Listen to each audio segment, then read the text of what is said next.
तुम्हें एक बात कहनी थी, इजाजत हो तो कह दूं मैं।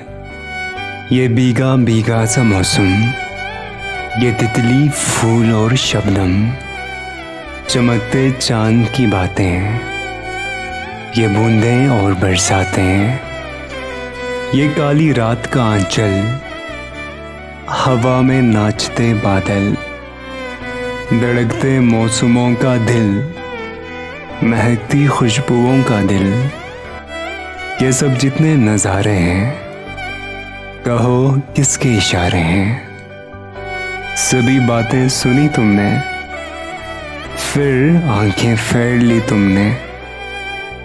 मैं तब जाकर कहीं समझा कि तुमने कुछ नहीं समझा।